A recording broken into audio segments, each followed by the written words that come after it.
સ્કંદ પુરાણની કથાને આગળ વધારીએ. ભાગ 113. દેવતા યજ્ઞ ભાગથી વંચિત થઈને બહુ કષ્ટમાં પડી ગયા અને સૂર્યનારાયણ નિકટ જઈને બોલ્યા કે દિવાકર, તમારો ઉદય કેમ થતો નથી? જુઓ, તમારા વિના સંપૂર્ણ જગત વ્યાકુળ થઈ રહ્યું છે. સૂર્યદેવે કહ્યું કે દેવતાઓ, મેં પતિવ્રતાના આદેશથી મારો ઉદય રોકી લીધો છે, તેથી તમે બધા તેની પાસે જઈને મારા ઉદય માટે અનુરોધ કરો. તેની આજ્ઞા થતાં તરત જ ઉદિત થઈ જશે. 1,00,000 અશ્વમેઘ યજ્ઞોના અનુષ્ઠાનથી જે ફળ પ્રાપ્ત થાય છે તે જ ફળ સ્ત્રી માત્ર પતિવ્રત ધર્મના પાલનથી પ્રાપ્ત કરી લે છે.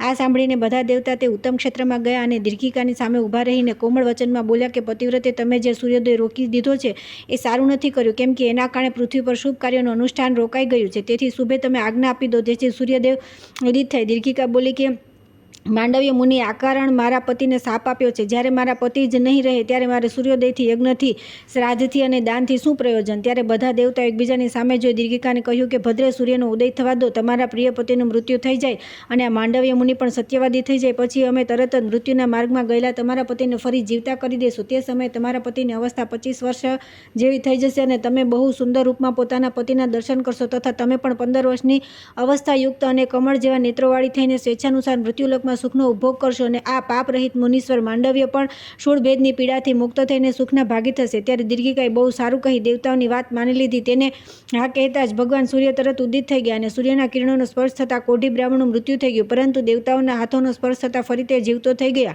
અને તેની ઉંમર 25 વર્ષ જેવી દેખાતી હતી. એવું લાગતું હતું કે બીજા કામદેવ જ આવી ગયા છે. તેને પોતાના પૂર્વજન્મની વાતોનું સ્મરણ હતું, તેથી આ નૂતન જન્મથી તેને બહુ હર્ષ થઈ રહ્યો હતો. દીર્ઘિકા પણ ભગવાન શંકરનો સ્પર્શ થતાં દિવ્ય લક્ષણોથી યુક્ત યુવતી થઈ ગઈ. તેના નેત્ર કમળદળ જેવા સુંદર હતા અને મુખ ચંદ્રમા જેવું મનોહર હતું. ત્યાર પછી દેવતાઓએ માંડવ્ય મુનિને સૂળી પરથી ઉતારીને કહ્યું કે મુનિ, તમે જે શાપ આપ્યો હતો તે તમારું વચન સત્ય કરવામાં આવ્યું. સૂર્યના કિરણોના સ્પર્શથી કોઢી બ્રાહ્મણ મરી ગયો. ત્યાર પછી ફરી અમે આ સ્ત્રી સાથે તેને તરુણ જીવન આપ્યું છે, તેથી હવે તમે પોતાના આશ્રમે પધારો અને અમારી પાસે વરદાન માગો.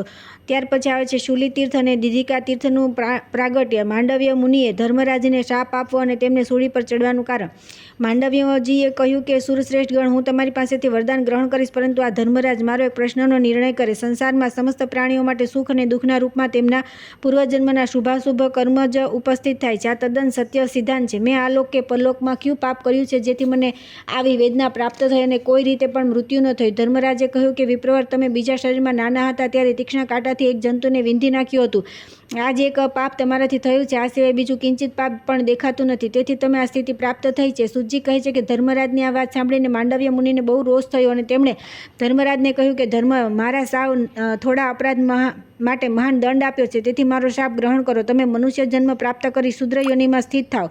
જાતિ સંહારથી મહાન દુઃખનો અનુભવ કરશો તથા આજથી મેં સમસ્ત દેહધારીઓ માટે વ્યવસ્થા કરી છે. 8-15 વર્ષથી ઉપરની વ્યક્તિ પોતાના નિંદિત કર્મના કારણે દંડનો ભાગી થશે. આમ કહીને માંડવ્ય મુનિ સૂળીની પીડાથી મુક્ત અભિષ્ટ સ્થાને ચાલ્યા ગયા. તેમને જતા જોઈને બધા દેવતાઓએ કહ્યું કે ભગવાન ધર્મરાજ તો માત્ર ન્યાય કરે છે, તેથી તમે શાપ દ્વારા તેમને શુદ્ર ન બનાવો. માંડવ્યએ કહ્યું કે મેં જે વાત કહી દીધી તે મિથ્યા થઈ શકતી નથી. આ ધર્મરાજ અવશ્ય શુદ્ર યોનિમાં પડશે, તેમ છતાં તેમને ઉત્તમ જ્ઞાનની પ્રાપ્તિ થશે અને એ પુનઃ ધર્મરાજ પદને પ્રાપ્ત થઈ જશે. તેમને આ જ ક્ષેત્રમાં રહીને શાંત ભાવે ભગવાન શંકરની આરાધના કરવી જોઈએ.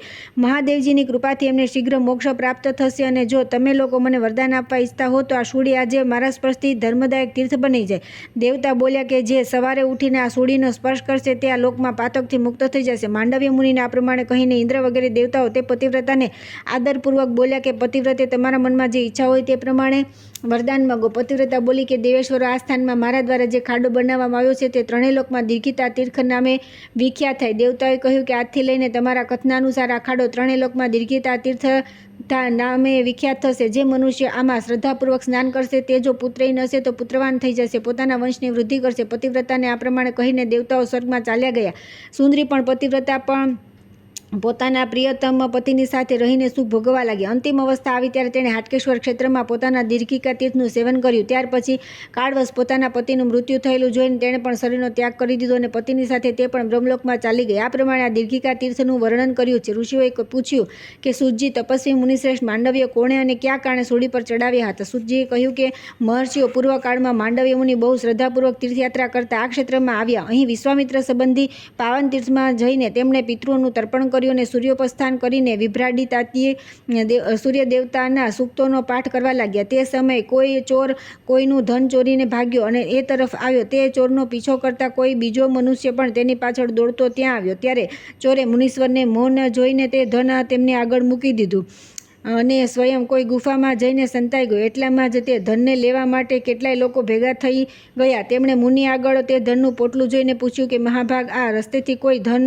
ચોર આ ધન લઈને આવ્યો છે અને તે ક્યાં રસ્તે ગયો છે? માંડવ્યજી આ જાણતા હોવા છતાં કે ચોર ગુફામાં છુપાયો છે તેમણે કંઈ પણ ન કહ્યું. તેઓ મૌન જ રહ્યા. વારંવાર પૂછવા છતાં પણ ત્યારે કશું મુનિ બોલ્યા નહીં. ત્યારે બધાએ આપસમાં નિર્ણય કર્યો કે ચોર આ જ છે. આપણને આવતા જોઈને હવે સાધુ બનીને બેસી ગયો છે. તે બધા ગોવાળો હતા. તે બધાએ મુનિને તત્કાળ લઈ જઈને વનમાં સૂળી પર ચડાવી દીધા. આ પ્રમાણે માંડવ્ય મુનિ નિર્દોષ હોવા છતાં પણ પોતાના પૂર્વકર્મના પરિણામે તેમને સૂળી પ્રાપ્ત થઈ. ત્યાર પછી આવે છે અન્ન અને જળના દાનનું મહત્વ. અન્નદાન વિના વસુસેનને સ્વર્ગમાં પણ કષ્ટ થવું તથા સત્યસેન દ્વારા સ્થાપિત મિષ્ટાન દેવનો મહિમા. સુજી કહે છે કે મહર્ષિ પ્રાચીન કાળમાં આર્નદ દેશના વસુસેન નામના એક રાજા હતા. તેમણે દીર્ઘકાળ સુધી રાજ્ય કરીને પુત્ર પૌત્રાદિકનું સુખ જોઈને સમય આવ્યે મૃત્યુને પ્રાપ્ત થયા. ત્યાર પછી મંત્રીઓએ તેમને પુત્ર સત્યસેનને રાજપદ પર અભિષિક્ત કર્યા. સત્યસેનને શૌર્ય અને ઉદારતાથી સંપન્ન હતા. રાજા વસુસેને જીવનકાળમાં ઘણા દાન કર્યા હતા. તે દાનના પ્રભાવથી તેઓ દિવ્ય વસ્ત્રધારી અને દિવ્ય રત્નોથી વિભૂષિત થઈ શ્રેષ્ઠ વિમાન પર બેસીને સ્વર્ગલોકમાં ગયા. પરંતુ ત્યાં ગયા પછી ભૂખથી પીડાથી વ્યથિત થઈ રહ્યા. તેઓ ભૂખ અને તરસથી વ્યાકુળ રહેતા હતા. તેમણે ઇન્દ્ર પાસે જઈને કહ્યું કે સુરશ્રેષ્ઠ, મને ભૂખ તરસ કષ્ટ આપી રહ્યા છે, એનું શું કારણ છે? હે સચિપતે, ભૂખથી અત્યંત પીડિત રહેતા પુરુષને આ દિવ્ય આભૂષણો, વસ્ત્રો અને વિમાન વગેરેથી શું સુખ મળવાનું છે? ઇન્દ્ર બોલ્યા કે રાજન, તમે અસંખ્ય દાન આપ્યા છે પરંતુ કદી કોઈને અન્ન અને જળ આપ્યું નથી. તેથી તમે સ્વર્ગમાં ભૂખ્યા તરસ્યા રહો છો. જે આ લોક અને પરલોકમાં સનાતન તૃપ્તિની ઈચ્છા રાખતા હોય તેણે હંમેશા દક્ષિણા સહિત અન્ન અને જળનું દાન કરવું જોઈએ. અન્ન અને જળનું દાન ન કરવાના કારણે તમે સ્વર્ગમાં દિવ્ય આભૂષણોથી વિભૂષિત અને શ્રેષ્ઠ વિમાન પર આરૂઢ થઈને પણ ભૂખથી પીડિત છો. રાજાએ કહ્યું કે દેવરાજ, શું કોઈ એવો ઉપાય છે જેથી મારી આ તીવ્ર ક્ષુધા પીપાસા શાંત થાય? ઇન્દ્ર બોલ્યા કે ઉપાય તો છે. જો તમારો કોઈ પુત્ર સદા બ્રાહ્મણોને માટે અન્ન અને જળ આપે તો તમને તૃપ્તિ થઈ શકે છે, પરંતુ તમારો પુત્ર પણ તમારા માટે કંઈ કરતો નથી. ઇન્દ્ર અને વસુસેનમાં આ વાત થઈ રહી હતી કે ત્યાં બ્રહ્મલોકથી નારદ મુનિ આવી પહોંચ્યા. ત્યારે ઇન્દ્રે નારદને વિધિપૂર્વક અર્ઘ્ય પ્રદાન કરીને આદર સહિત પૂછ્યું કે વિપ્રવર, તમે ક્યાંથી આવો છો અને ક્યાં જઈ રહ્યા છો? નારદજીએ કહ્યું કે હું બ્રહ્મલોકથી આવ્યો છું અને તીર્થયાત્રા માટે પૃથ્વી પર જઈ રહ્યો છું. ત્યારે રાજા બોલ્યા કે મુનિશ્રેષ્ઠ, મારા દિન પર કૃપા કરો. પૃથ્વી પર મારો પુત્ર સત્યસેન આર્નદ દેશનો સ્વામી છે. તેને કહેજો કે મેં તમારા પિતાને ઇન્દ્રલોકમાં જોયા છે. તેઓ ભૂખ તરસથી પીડિત છે અને દેવતાઓમાં રહીને પણ તેમનું ચિત્ત અત્યંત દીન અને દુઃખી છે. તેથી જો તમે મારા પુત્ર છો અને સત્યની રક્ષા કરો છો તો દરરોજ મિષ્ટાન, ધાન અને જળદાન કરતા રહો. તથાસ્તુ કહીને મુનિશ્રેષ્ઠ નારદજીએ રાજાનો સંદેશો કહેવાની પ્રતિજ્ઞા કરી અને ઇન્દ્રની વિદાય લઈને તેઓ પૃથ્વી પર આવી ગયા. ત્યાં અનેક તીર્થોમાં ભ્રમણ કરતા તેઓ આર્નદ દેશમાં ગયા અને સત્યસેનને મળ્યા. રાજા સત્યસેને નારદજીની પૂજા કરી. ત્યાર પછી મુનિ એકાંતમાં આદરપૂર્વક તેમના પિતાનો સંદેશ કહ્યો. આ વાત સાંભળીને સત્યસેને વિધિપૂર્વક નારદજીની પૂજા કરી. તેમને વિદાય કર્યા અને પિતાના ઉદ્દેશથી દરરોજ હજારો બ્રાહ્મણો માટે ભક્તિપૂર્વક મિષ્ટાન ભોજન કરાવ્યું. ધર્મ સંબંધી અન્ય બધા કાર્યોને છોડીને ગ્રીષ્મકાળમાં વિશેષ રૂપે પાણીની પરબ ચલાવવાની વ્યવસ્થા કરી. આ પ્રમાણે અન્ન જળમાં દાનમાં લાગેલા રાજા સત્યસેનના રાજ્યમાં ભયંકર દુકાળ પડ્યો, જે સમસ્ત અન્ન અને ખેતીને નષ્ટ કરી નાખનારો હતો. ઇન્દ્રે 12 વર્ષ સુધી પૃથ્વી પર વરસાદ ન વરસાવ્યો. તેના કારણે બધા લોકો ક્ષુધાથી વ્યાકુળ થઈ ગયા. તે સમયે રાજા સત્યસેન પહેલાની જેમ બ્રાહ્મણોને અન્નદાન ન આપી શક્યા. ત્યારે તેમના પિતા સ્વપ્નમાં દર્શન આપીને બોલ્યા કે તમે મારા પુત્ર રૂપે હોવા છતાં હું સ્વર્ગમાં ભૂખ તરસથી વ્યાકુળ છું. તેથી તમે અન્ન, જળ અને મિષ્ટાનનું દાન કરો. આ સ્વપ્ન જોઈને રાજાને બહુ દુઃખ થયું. અન્નના અભાવ વિશે તેમણે મંત્રીઓ સાથે ચર્ચા કરી અને કહ્યું કે હું અનાજ માટે ભગવાન શંકરની આરાધના કરીશ. તમે લોકો રાજ્યની રક્ષા કરતા રહેજો. તમારે હાટકેશ્વર ક્ષેત્રમાં જઈને ભગવાન શંકરની સ્થાપના કરી અને યમ નિયમથી રહીને તેઓ તેમની સારી રીતે આરાધના કરવા લાગ્યા. 1 વર્ષ પૂરું થયા પછી ભગવાન શિવ સંતુષ્ટ થયા અને રાજાને કહ્યું કે તમારી ઈચ્છા હોય તે વરદાન માગો. રાજાએ કહ્યું કે દેવ દેવેશ્વર, મેં અનાજની પ્રાપ્તિ માટે આપની અપરાધની આરાધના કરી છે. તેથી આપ મને શીઘ્ર અઢળક અનાજ પ્રદાન કરો. પૃથ્વી પર વર્ષા થાય, તેનાથી અનાજ ઉત્પન્ન થાય અને પાણીની પણ તંગી ન રહે. સ્વર્ગમાં રહેનારા મારા મહાત્મા પિતાને પણ તમારી કૃપાથી તૃપ્તિ થાય. શ્રી ભગવાન બોલ્યા કે રાજેન્દ્ર, સમસ્ત પૃથ્વી પર શીઘ્ર વૃષ્ટિ થશે અને પૃથ્વી પર સર્વ પ્રકારના અન્ન થશે. અત્યારે તમે પોતાના ઘરે જાઓ. રાજન, તમે અહીં જે મારા લિંગની પ્રતિષ્ઠા કરી છે તેને જે મનુષ્ય પ્રાતઃકાળે ઉઠી દર્શન કરશે તેને મનવાંછિત પદાર્થોની પ્રાપ્તિ થશે. આ પ્રમાણે કહીને ભગવાન શિવ અંતર્ધ્યાન થઈ ગયા. ત્યાર પછી રાજા સત્યસેન હર્ષપૂર્વક પોતાના નિવાસસ્થાન પર આવ્યા અને પૃથ્વીનું અકંટક રાજ્ય કરવા લાગ્યા. સૂતજી કહે છે કે આજે પણ ભયંકર કલિકાળ પ્રાપ્ત થયા પછી જે મનુષ્ય પ્રાતઃકાળે ઉઠી ભક્તિપૂર્વક મિષ્ટાન શિવના દર્શન કરે છે તે જો ઈચ્છે તો તેને મિષ્ટાનની પ્રાપ્તિ થાય છે, અને જે નિષ્કામ ભાવે તેમના દર્શન કરે છે તે દેવાધિદેવ શૂલપાણી મહાદેવજીના લોકને પ્રાપ્ત થાય છે. ત્યાર પછી આવે છે અદિતિ દેવી દ્વારા આરાધિત અમરેશ્વર લિંગનો મહિમા. ઋષિઓએ પૂછ્યું કે હે સૂતજી, અમરત્વ પ્રદાન કરનારા જે અમરેશ્વર મહાદેવ છે તેમની સ્થાપના કોણે કરી અને તેમનો પ્રભાવ શું છે? સૂતજી બોલ્યા કે પૂર્વકાળમાં પ્રજાપતિ દક્ષની 2 કન્યાઓ દિતિ અને અદિતિ મહાત્મા કશ્યપજી સાથે પરણાવી હતી. અદિતિ દેવતાઓ ઉત્પન્ન થયા અને દિતિથી દૈત્ય. તેમની વચ્ચે ભારે શત્રુતા ઊભી થઈ. દૈત્યોએ દેવતાઓને પદભ્રષ્ટ કરી દીધા અને તે બધા 4 દિશાઓમાં ભાગી ગયા. ત્યારે દેવમાતા અદિતિ ભગવાન શંકરના ધ્યાનમાં તત્પર થઈ દિવસ રાત તપસ્યા કરવા લાગ્યા. આ પ્રમાણે વ્રતમાં સ્થિત થયેલા અદિતિ દેવીને આગળ પૃથ્વીમાંથી એક શિવલિંગ પ્રગટ થયું. તેનાથી તેમને બહુ પ્રસન્નતા થઈ અને અનેક પ્રકારના સ્તોત્રો દ્વારા તેમની સ્તુતિ કરીને તેમણે સાષ્ટાંગ પ્રણામ કર્યા. એ જ સમયે આકાશવાણી કલ્યાણી, તમે મનોવાંછિત વર માગો. અદિતિ બોલ્યા કે સુરશ્રેષ્ઠ, મારા પુત્ર દેવતા યુદ્ધમાં દૈત્યો દ્વારા મરાઈ જાય છે, તેથી આપ તેમને અમર બનાવી દો. યુદ્ધમાં દાનવો દ્વારા તેમને અવધ્ય કરી દો. શ્રી ભગવાન બોલ્યા કે શુભે, જે મારા આ લિંગમય વિગ્રહનો સ્પર્શ કરી યુદ્ધમાં જશે તેઓ 1 વર્ષ સુધી શત્રુઓ દ્વારા અવધ્ય રહેશે. બીજા પણ જે મનુષ્ય મા કૃષ્ણ ચતુર્દશી શિવરાત્રિના દિવસે એકાગ્ર થઈ અહીં જાગરણ કરશે તે પણ 1 વર્ષ સુધી નિરોગી રહેશે. જે આ શુભ દેવસ્થાનમાં આવશે તેને મૃત્યુ દૂરથી જ છોડી દેશે. આ સાંભળીને અદિતિ યુદ્ધમાં બચી ગયેલા પોતાના પુત્રોને લાવી આ શિવલિંગના દર્શન કરાવ્યા અને તેના મહાત્મ્યનું પણ વર્ણન કર્યું. ત્યારે દેવતાઓ તે શિવલિંગને પ્રણામ કરીને પ્રસન્ન થઈ અસ્ત્ર શસ્ત્ર લઈને દૈત્યો પર ચડાઈ કરી. દેવતાઓને ઓચિંતા યુદ્ધ માટે આવેલા જોઈને દૈત્યો પણ ગર્જના કરતા રહીને તેમની સામે ગયા. તે સમયે દેવદાનવોનું ભારે યુદ્ધ થયું. તે યુદ્ધમાં દેવતાઓએ અનેક દૈત્યોનો વધ કર્યો. જે દૈત્યો બચી ગયા તે બધા સ્વર્ગ છોડીને સમુદ્રમાં જઈ છુપાઈ ગયા. ત્યાર પછી ઇન્દ્રે સ્વર્ગનું રાજ્ય પ્રાપ્ત કરી લીધું. શેષ દાનવોએ તે શિવલિંગના મહિમા વિશે શુક્રાચાર્યને પૂછ્યું. ત્યારે શુક્રાચાર્યએ તેમને તેમના મહિમા વિશે કહ્યું. ફાગણની શિવરાત્રિએ પવિત્ર થઈ જે મનુષ્ય એ શિવલિંગની પૂજા કરે છે તે કાળ આવી જાય તો પણ પ્રાણ ત્યાગ કરતો નથી. દાનવો, તમે લોકો શિવરાત્રિના દિવસે રાત્રિના સમયે જઈને તે શિવલિંગની પૂજા કરો, જેથી તમને 1 વર્ષ સુધી મૃત્યુનો ભય રહેશે નહીં. ઇન્દ્રને નારદજીના દ્વારા દૈત્યોના પ્રયાસની જાણ થઈ. ત્યારે તેમણે બધા દેવતાઓ સાથે વિચાર કર્યો કે જે રીતે થઈ શકે આપણે મહાદેવની રક્ષા માટે ઉત્તમ પ્રયત્ન કરવો જોઈએ. આવો નિશ્ચય કરી 33 કોટી દેવતા અસ્ત્ર-શસ્ત્ર લઈને તે શિવલિંગની રક્ષા માટે હાટકેશ્વર ક્ષેત્રમાં ગયા. તેમને જોઈને દાનવો ભયભીત થઈને બધી દિશાઓમાં ભાગી ગયા. શિવરાત્રિના બીજા દિવસે ફરી બધા દેવતાઓએ મળીને વિચાર કર્યો કે જો આપણે આ ક્ષેત્રને છોડીને જતા રહીશું તો દૈત્યો અહીં આવીને આ શિવલિંગની પૂજા કરશે અને તેઓ પણ અમારી જેમ અવધ્ય થઈ જશે. તેથી આપણે 33 દેવતા તથા શિવલિંગની રક્ષા માટે અહીં રહીએ અને બીજા બધા દેવતા ઇન્દ્ર સાથે સ્વર્ગમાં ચાલ્યા જાય. આવો નિશ્ચય કરીને 8 વસુ, 12 સૂર્ય, 11 રુદ્ર તથા 2 અશ્વિની કુમાર 33 દેવતા તે શિવલિંગની રક્ષા માટે હાટકેશ્વરમાં નિવાસ કરવા લાગ્યા. બીજા બધા ઇન્દ્રની સાથે સ્વર્ગમાં ચાલ્યા ગયા. સૂતજી કહે છે કે આ પ્રમાણે પ્રભાવશાળી અમરેશ્વર લિંગ પૂર્વકાળમાં અદિતિ દેવી દ્વારા સ્થાપિત થયું હતું, જેના દર્શન માત્રથી દેહધારીઓનું 1 વર્ષ સુધી મૃત્યુ થતું નથી. મૃત્યુ નિવારણ કરવાના કારણે તે અમરલિંગના નામે 3 લોકમાં વિખ્યાત છે. તે શિવલિંગની આગળ સ્વચ્છ જળથી ભરેલો એક ઉત્તમ કુંડ છે, જેને અદિતિ દેવીએ પોતે સ્નાન કરવા માટે નિર્માણ કરાવ્યો હતો. જે મનુષ્ય તેમાં સ્નાન કરીને તે શિવલિંગના દર્શન કરે છે તથા તે દિવસે ત્યાં જાગરણ કરે છે તે 1 વર્ષ સુધી અપમૃત્યુને પ્રાપ્ત થતો નથી. ત્યાર પછી આવે છે સુખદેવજીનો જન્મ, વૈરાગ્ય, વ્યાસજી સાથે તેમનો સંવાદ અને વનગમન. સૂતજી કહે છે કે ત્યાં જ ચટકેશ્વર નામના મહાદેવજી જે મનુષ્યને સંતતિ આપનારા છે, પૂર્વકાળમાં ચેટિકાએ ત્યાં તપ કર્યું હતું. તેણે વ્યાસજી થી કપિંજલ નામે પુત્ર પ્રાપ્ત કર્યો હતો. એક સમયની વાત છે. સાંચિત મહાત્મા વ્યાસજીના મનમાં પત્ની માટે અભિલાષા થઈ. ત્યારે તેમણે જાબાલી મુનિ પાસે તેમની કન્યા માગી. જાબાલીએ ચેટિકા નામની કન્યા વ્યાસજી સાથે પરણાવી દીધી. વ્યાસજીએ તેની સાથે ગૃહસ્થાશ્રમ શરૂ કર્યો. થોડા સમય બાદ ચેટિકા ગર્ભવતી થઈ. તેનું બીજું નામ પિંગલા પણ હતું. ચેટિકાના ઉદરમાં ગર્ભને 12 વર્ષ વીતી ગયા, પરંતુ બાળકનો જન્મ ન થયો. તે બાળક માતાના ઉદરમાં જે કંઈ સાંભળતો તે યાદ કરી લેતો. તેની બુદ્ધિ બહુ પ્રખર હતી. તેણે ગર્ભમાં રહીને અંગો સહિત સંપૂર્ણ વેદ ભણી લીધા. સ્મૃતિ, પુરાણ અને મોક્ષશાસ્ત્રનો તે દિવસ રાત પૂર્ણ પાઠ કરતો હતો. તે ગર્ભમાં જેમ જેમ વૃદ્ધિ પામતો તેમ તેમ તેની માતાને અત્યંત પીડા થતી. ત્યારે વિસ્મયમાં પડેલા વ્યાસજીએ તે ગર્ભસ્થ બાળકને પૂછ્યું કે તમે કોણ છો? ગર્ભના રૂપે મારી પત્નીની કુક્ષીમાં આવીને બેઠા છો, બહાર કેમ નીકળતા નથી? ગર્ભ બોલ્યો કે જે 84 લાખ યોનિઓ છે તે બધી યોનિમાં મેં ભ્રમણ કર્યું છે, તેથી હું શું બતાવું કે કોણ છું? ભયંકર સંસારમાં ભ્રમણ કરતાં કરતાં મને ભારે વૈરાગ્ય થયો છે. આ સમયે મનુષ્ય થઈને આ ઉદરમાં આવ્યો છું. હવે મારો વિચાર કોઈ રીતે મનુષ્ય લોકમાં આવવાનો નથી. અહીં રહીને યોગાભ્યાસ દ્વારા મોક્ષ પ્રાપ્ત કરી લઈશ. વ્યાસજીએ કહ્યું કે વત્સ, જો તમારી એવી અભિલાષા છે તો તમને પાપ નહીં લાગે. આ ગર્ભવાસ રૂપી ઘૃણિત અને ઘોર નરકમાંથી બહાર આવો અને યોગનો આશ્રય લઈ કલ્યાણને પ્રાપ્ત થાઓ.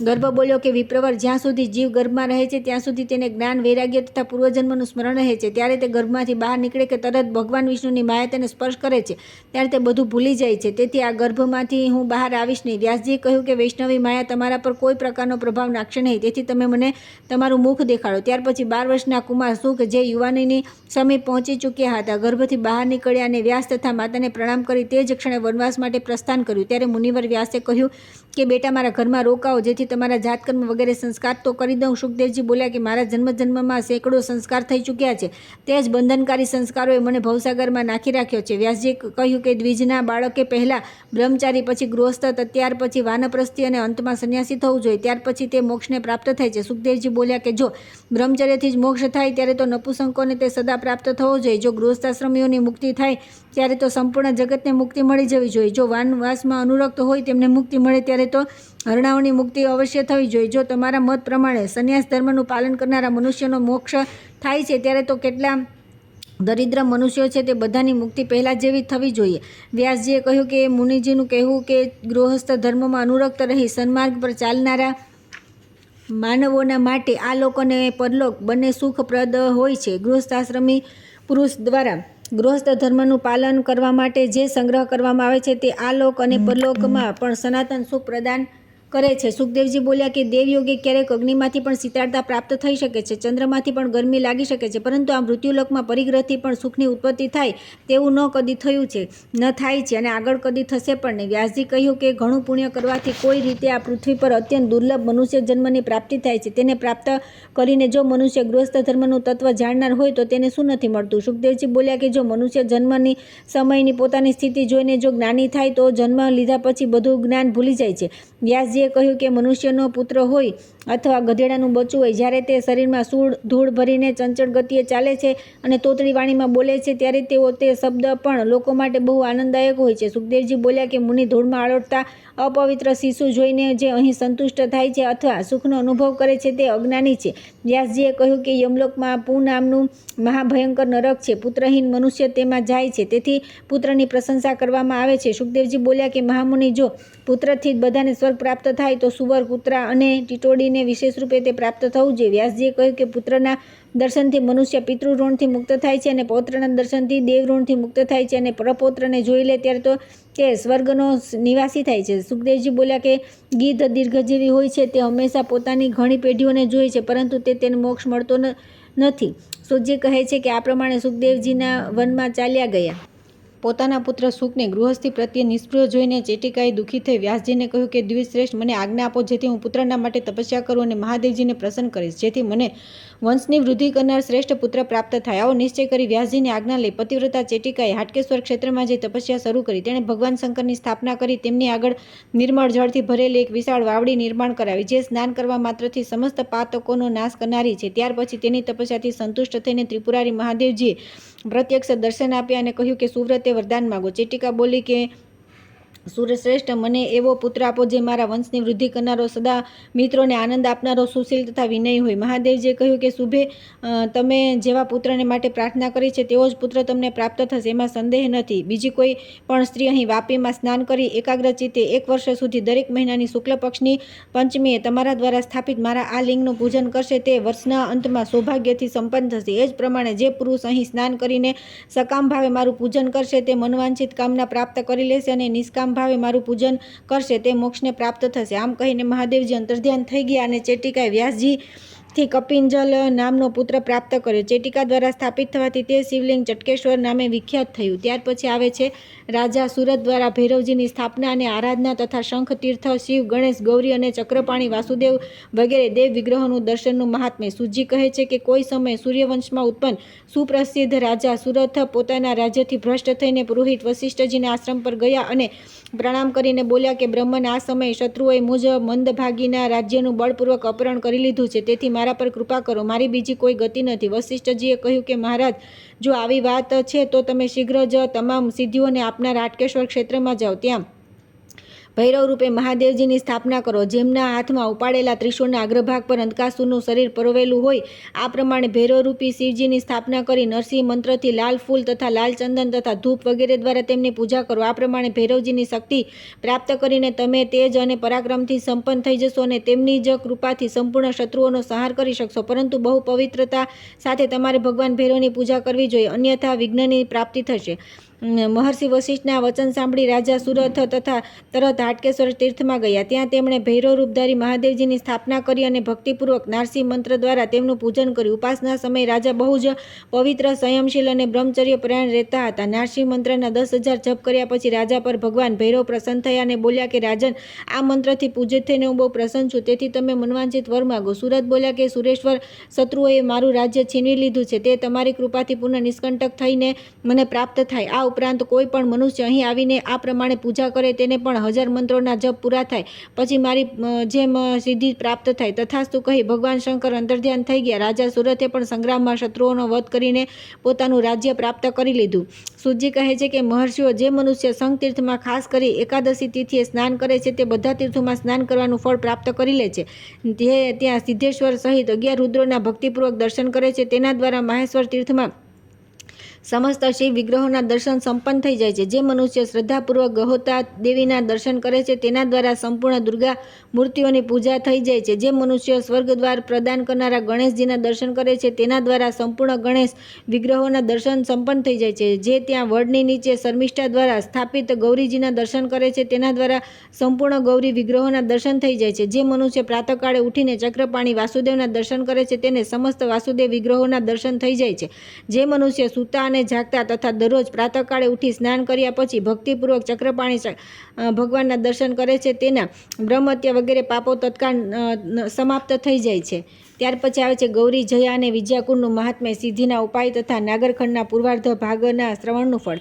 સૂતજી કહે છે કે બ્રહ્મર્ષિઓ ત્યાં જ પાર્વતીજીની સેવિકા જ્યાં નિવાસ કરે છે અને તેણે ત્યાં ગૌરીકુંડની સમીપ જયાકુંડનું નિર્માણ કર્યું છે. તે સ્ત્રી તૃતીયાના દિવસે જયાકુંડમાં સ્નાન કરે છે. તે પુત્ર અને સૌભાગ્યથી સંપન્ન તથા પતિને પ્રિય થાય છે. જયાકુંડની પાસે જ પરમ ઉત્તમ વિજયકુંડ છે. ત્યાં સ્નાન કરવાથી વંધ્યા સ્ત્રી પણ પુત્રવતી થઈ જાય છે. એટલું જ નહીં, તેની સંતતિ દીર્ઘજીવી થાય છે. જે કાક વંધ્યા સ્ત્રી પણ ત્યાં સ્નાન કરે છે તે અનેક પુત્ર પ્રાપ્ત કરી સ્વર્ગમાં પ્રતિષ્ઠિત થાય છે. હાટકેશ્વર ક્ષેત્રમાં જે 27 લિંગ છે તેમના કોઈ એક સત્વગુણ અને પરાક્રમયુક્ત શિવલિંગની પણ અશ્વિન કૃષ્ણ ચતુર્દશી અડધી રાતના સમયે જે પૂજા કરે છે તથા જે શ્રેષ્ઠ સાધક ઉપર કહ્યા પ્રમાણે અંગન્યાસ કરીને યજન પૂજન તથા છુરિકા સૂક્તનો પાઠ કરે છે અને તે શિવલિંગોની સામે સ્થિત થઈને સમસ્ત ચરાચરની માનસિક પૂજા કરીને દિક્પાલોમાંથી દરેકની ભક્તિપૂર્વક અર્ચના કરે છે તે સશરીર તે દિવ્ય ધામમાં પહોંચી જાય છે જ્યાં કદીએ જરા મૃત્યુ તથા રોગ શોક થતા નથી. તે જ પ્રમાણે ચિત્રેશ્વરી પીઠમાં પણ એક સિદ્ધિ સ્થિત છે. જે માઘ કૃષ્ણ ચતુર્દશીએ ત્યાં શ્રદ્ધાપૂર્વક શાસ્ત્રોક્ત વિધિ પ્રમાણે પીઠની પૂજા કરે છે તથા ચિત્રશર્મા દ્વારા સ્થાપિત હાટકેશ્વર લિંગના શિવરાત્રિએ રાત્રિના સમયે 1 લાખ પુષ્પોથી ભક્તિપૂર્વક પૂજન કરે છે તે સશરીર તત્કાળ સિદ્ધિ પ્રાપ્ત કરી લે છે. ઋષિ બોલ્યા કે મહામતે શુદ્ધ ચિત્તવાળા બ્રાહ્મણોને જે રીતે મોક્ષ થાય છે અને એવા ઉપાય આપ કહો. સૂતજીએ કહ્યું કે 10 રુદ્રોની સાથે જે આનંદેશ્વર લિંગ છે તેના આગળના ભાગમાં સ્થિત જે કુંડ છે તેમાં શાસ્ત્રીય વિધિથી સ્નાન કરીને મનુષ્ય દેવ દુર્લભ સિદ્ધિ પ્રાપ્ત કરે છે. જે મનુષ્ય માઘ માસના પ્રાતઃકાળે વિશ્વામિત્ર કુંડમાં સ્નાન કરે છે અને બ્રાહ્મણોને તલ ભરેલું પાત્ર આપે છે તે બધા પાપોથી મુક્ત થઈને બ્રહ્મલોકમાં પ્રતિષ્ઠિત થાય છે. હે દ્વિજોત્તમ, આ પ્રમાણે બ્રાહ્મણોને માટે હિતકર અને દેવતાઓ દ્વારા પ્રશંસિત સિદ્ધિનો ઉપાય કહેવામાં આવ્યો. તે તીર્થમાં બીજા જે તીર્થ અને મંદિર છે તે પણ બધા સ્વર્ગપદ છે. હાટકેશ્વર મહાદેવના ક્ષેત્રનું આ ઉત્તમ મહાત્મ્ય મેં તમને વિસ્તારથી કહ્યું, જે સર્વપાતકોનો નાશ કરનારું છે. જે મનુષ્ય અહીંના બધા તીર્થોમાં સ્નાન કરી ભક્તિપૂર્વક બધા દેવસ્થાનોના દર્શન કરે છે તે પાપી હોય તો પણ મુક્ત થઈ જાય છે. આ સ્વામી કાર્તિકેયજી દ્વારા કહેલા સ્કંદ પુરાણના પ્રથમ ખંડનું વર્ણન કરવામાં આવ્યું છે, જે સર્વ પાપનાશક છે. જે મનુષ્ય ભક્તિપૂર્વક એકાગ્રચિત્તે આનો પાઠ અથવા શ્રવણ કરે છે તે આલોકમાં પ્રચુર ભોગોનો ભોગ કરીને સ્વર્ગલોકમાં જાય છે. બધા તીર્થોમાં અને સર્વ પ્રકારના દાનોથી જે પુણ્ય મળે છે તે જ ફળ શ્રદ્ધાપૂર્વક આ મહાત્મ્યનું શ્રવણ કરવાથી મળે છે. બ્રાહ્મણો પૃથ્વી પર આ પુરાણને સાંભળીને મનુષ્ય કોટી જન્મોના પાપોથી મુક્ત થાય છે અને પોતાના કુળનો ઉદ્ધાર કરી દે છે. ત્યાર પછી આવે છે નાગરખંડ ઉત્તરાર્ધ. સર્વ પાપોની શુદ્ધિ માટે પુરસ્ચરણ સપ્તમી વ્રતની વિધિ અને મહિમા. ઋષિઓએ પૂછ્યું કે સૂતનંદન કયા સમય અને કઈ વિધિથી પુરસ્ચરણ કરવું જોઈએ? સૂતજીએ કહ્યું કે પૂર્વકાળમાં મહામુનિ માર્કંડેયજી હરિશ્ચંદ્રના પુત્ર રાજા રોહિતાશ્વના પૂછવાથી જે કંઈ કહ્યું છે તે જ પ્રસંગ સંભળાવું છું. રોહિતાશ્વ બોલ્યા, મુને, મનુષ્ય જ્ઞાનથી અથવા અજ્ઞાનથી જે પાપ કરે છે તેના નાશનો કોઈ ઉપાય મને નથી. માર્કંડેયજી બોલ્યા કે સંસારમાં મનુષ્યને માનસિક, વાચિક અને શારીરિક ત્રણેય પ્રકારનું પાપ લાગે છે. એમનાથી મનુષ્યને જે માનસિક પાપ લાગે છે તે પશ્ચાતાપ કરવાથી તરત નષ્ટ થઈ જાય છે, પરંતુ જે વાચિક અને કાયિક પાપ છે તે ભોગવ્યા વિના નષ્ટ થતા નથી અથવા પુરસ્ચરણ દ્વારા તેમને દૂર કરી શકાય છે. શ્રેષ્ઠ બ્રાહ્મણોને પોતાના પાપ નિવેદન કરીને તેમના જણાવ્યા પ્રમાણે શાસ્ત્રોક્ત પ્રાયશ્ચિત કરવું, આનાથી મનુષ્ય શુદ્ધ થાય છે. અથવા રાજા તે પાપને જાણીને તે અનુસાર સજા કરે છે, ત્યારે તે મનુષ્ય તે પાપથી શુદ્ધ થાય છે. જે સંકોચવશ બ્રાહ્મણો આગળ પોતાનું પાપ કહેતા નથી તથા રાજા પણ તેના પાપને જાણી શકતો નથી, જે શરીરમાં જે તે પાપ લઈને જાય છે તેને દંડ આપનાર સાક્ષાત વૈવસ્વયં છે. તેથી જાણકાર મનુષ્ય પૂર્વ પ્રયત્ન કરી બ્રાહ્મણોના કહ્યા અનુસાર પ્રાયશ્ચિત કરવું જ જોઈએ. રોહિતાશ્વ બોલ્યા કે મુનીશ્વરો, મનુષ્ય દરરોજ બધી બાજુ સૂક્ષ્મ પાપ કરે છે, તે બધા પ્રાયશ્ચિત કઈ રીતે કરવું? માર્કંડેયજીએ કહ્યું કે રાજન, એક પુરસ્ચરણ સપ્તમી નામનું પુણ્યદાયક વ્રત છે, જેનું અનુષ્ઠાન કરવાથી યમરાજના પિતા ભગવાન સૂર્ય જન્મભરના સંચિત પાપોનો નાશ કરી નાખે છે. મહારાજ, તમે પણ તે વ્રત કરો, જેથી સમસ્ત શારીરિક પાપોથી મુક્ત થઈ જશો. રોહિતાશ્વ બોલ્યા કે મુનિશ્રેષ્ઠ, પુરસ્ચરણ સપ્તમી વ્રતનું અનુષ્ઠાન કયા સમય અને કઈ વિધિથી કરવું જોઈએ? માર્કંડેયજી બોલ્યા કે માઘ માસના શુક્લ પક્ષમાં સૂર્ય જ્યારે મકર રાશિ પર સ્થિત થાય ત્યારે રવિવાર સાથે સપ્તમીએ આ વ્રત કરવું જોઈએ. તે દિવસે પાખંડી અને પતિત મનુષ્ય સાથે વાત ન કરવી. પ્રાતઃકાળે દાતણ કરી નીચેના મંત્રથી વ્રતનો નિયમ લેવો. પુરસ્ચરણ કૃત્યાયામ સપ્ત્યામ દિવસાધિપ ઉપવાસમ કરિષ્યામિ અધ્યસ્ત્વમ શરણમ મમ. દિનેશ, આજે પુરસ્ચરણ સપ્તમીએ ઉપવાસ કરીશ, આપ મને શરણ રાખો, સહાયક થાઓ. ત્યાર પછી અપરાકાળમાં સ્નાન કરી ધોયેલું વસ્ત્ર પહેરી પવિત્ર થઈ ભગવાન સૂર્યની પ્રતિમાનું લાલ રંગના ફૂલો વડે ભક્તિપૂર્વક પૂજન કરવું. ત્યાર પછી પાદ્ય અર્ધ્ય પૂજન કરવું. પછી પંતજ્ઞાય નમ આ મંત્રથી ચરણોની, માતંગાય નમથી ઘૂંટણોની, દિવસનાથાય નમથી ગુહ્ય ભાગની, દ્વાદશ મૂર્તયે નમથી નાભિની, પદ્મહસ્તાય નમથી બંને બાહુઓની, તિક્ષિણી દિધે નમથી હૃદયની, પદ્મદભલાભાય નમથી કંઠની તથા તેજોમયાય નમથી મસ્તકની વિધિપૂર્વક પૂજા સંપન્ન કરી કપૂરનો ધૂપ અર્પણ કરવો. ત્યાર પછી ગોળ ભાતનું નૈવેદ્ય અર્પણ કરવું. નૈવેદ્ય લાલ વસ્ત્રથી ઢાંકીને મૂકવું. એ જ પ્રમાણે નાળાછડી બાંધી દીપ આરતી કરવા. ત્યાર પછી શંખમાં લાલ ચંદન મિશ્રિત જળ અને ફળ લઈને અર્ધ્ય આપવું. યત્કૃતમ તુ મયા કિંચિત જજ્ઞાદા જ્ઞાનોતપીવા પ્રાયશ્ચિત કૃતે દેવ મમાર્ધ્યસ્ય ગૃહો પ્રતગુહ્યતા. દેવ, મેં જાણીને કે અજાણતા જે કંઈ પણ પાપ કર્મ કર્યું છે તેના પ્રાયશ્ચિત માટે મારો અર્ઘ્ય ગ્રહણ કરો. ત્યારબાદ ગંધ, પુષ્પ અને અનુલેપન વગેરે દ્વારા બ્રાહ્મણનું પૂજન કરવું, તેમને ભોજન કરાવી યથાશક્તિ દક્ષિણા આપી. પછી શરીર શુદ્ધિ માટે પંચગવ્ય પીવું અને હાથ જોડી સૂર્યદેવને દર્શન કરવા. દર્શન પછી નમસ્કાર કરીને કહેવું કે હે દેવ ભાસ્કર, મેં આ વ્રત આપની સામે ગ્રહણ કર્યું છે, આપની કૃપાથી એની નિર્વિઘ્ને સિદ્ધિ પ્રાપ્ત થાય. ત્યાર પછી ફાગણ મહિનો આવે ત્યારે ઉપરની વિધિ જ કુંદના પુષ્પ દ્વારા સૂર્યદેવને પૂજા કરવી. ગુગળનો ધૂપ આપવો અને ભાતનું નૈવેદ્ય અર્પણ કરવું. તે દિવસે સર્વ પાપોની શુદ્ધિ માટે ગોમયનું ભોજન કરવું. ચૈત્ર માસમાં સુરભી સુગંધિત પુષ્પ અથવા ચંપો, મોલસરી અથવા ચમેલીથી સૂર્યદેવની પૂજા કરવી. તે સમયે નૈવેદ્યમાં ગોળ અર્પણ કરવો, રાળનો ધૂપ અર્પણ કરવો તથા કુશોદકનું પાન કરવું. આનાથી મનુષ્યની શારીરિક શુદ્ધિ થાય છે. વૈશાખ માસમાં ઘીનો આહાર કરીને ખાખરાના ફૂલોથી સૂર્યદેવનું પૂજન કરવું અને કેરીનું નૈવેદ્ય તથા જટામાસીનો ધૂપ આપવો. આ માસમાં શરીર શુદ્ધિ માટે દહીંનું ભોજન કરવું જોઈએ. જેઠ મહિનામાં પાટલના ફૂલથી સૂર્યની પૂજા કરવી. નૈવેદ્યમાં સત્તુ અને સમસ્ત પાપોની શુદ્ધિ માટે કપિલા ગાયના ઘીનું ભોજન કરવું જોઈએ. અષાઢમાં અગસ્તના ફૂલોથી સૂર્યની પૂજા કરવી. નૈવેદ્યમાં ખીર અર્પણ કરવી અને શરીર શુદ્ધિ માટે ઘી સાથે મધ પીવું જોઈએ. તે સમયે શ્રદ્ધાપૂર્વક અગરુનો ધૂપ અર્પણ કરવો. શ્રાવણ માસમાં કદંબના ફૂલથી સૂર્યદેવની પૂજા કરવી. નૈવેદ્યમાં લાડુ ધરવા અને તગરનો ધૂપ આપવો. ત્યાર પછી ગોશૃંગનું જળ ગ્રહણ કરીને મનુષ્ય બધા પાપોથી તત્કાળ મુક્ત થઈ જાય છે. ભાદ્રપદ માસમાં ચમેલીના પુષ્પોથી ભગવાન સૂર્યદેવની પૂજા કરવી. દૂધનું નૈવેદ્ય ધરવું. રાળનો ધૂપ આપીને શરીર શુદ્ધિ માટે દૂધ પીવું. અશ્વિન માસમાં કમળના ફૂલોથી પૂજા કરવી. ઘીની પૂરીનું નૈવેદ્ય અને કુમકુમનો ધૂપ આપવો અને શરીર શુદ્ધિ માટે કપૂર ખાવું. કાર્તિક માસમાં તુલસીથી સૂર્યદેવની પૂજા કરવી. ખાંડનું નૈવેદ્ય અને કુસુમનો ધૂપ આપવો જોઈએ. તે સમયે લવિંગનું ભોજન બધા પાપોને હરનારું છે. માક્ષરમાં ભૃગરાજના ફૂલોથી પૂજા કરવી. માલપુવાનું નૈવેદ્ય તથા ગોળનો ધૂપ આપવો. તે સમયે સૂર્યદેવની પ્રસન્નતા માટે કંકોલનું ભોજન કરવું જોઈએ. પોષમાં ગુલાબના ફૂલોથી સૂર્યની પૂજા કરવી. નૈવેદ્યમાં પૂરી અને ઘીનો ધૂપ આપવો. તે સમયે શરીર શુદ્ધિ માટે પૂર્વક બધી વસ્તુઓનું ભોજન કરવું. વ્રતની સમાપ્તિમાં સર્વ પાપોની સમાપ્તિ માટે ઘરની વસ્તુઓનો છઠ્ઠો ભાગ બ્રાહ્મણને દાનમાં આપવો. ત્યારબાદ યથાશક્તિ પ્રિય પદાર્થોનું બ્રાહ્મણોને ભોજન કરાવવું જોઈએ. આ પ્રમાણે જે સૂર્ય સપ્તમીનું વ્રત કરે છે તે બધા પાપોથી મુક્ત થઈ જાય છે.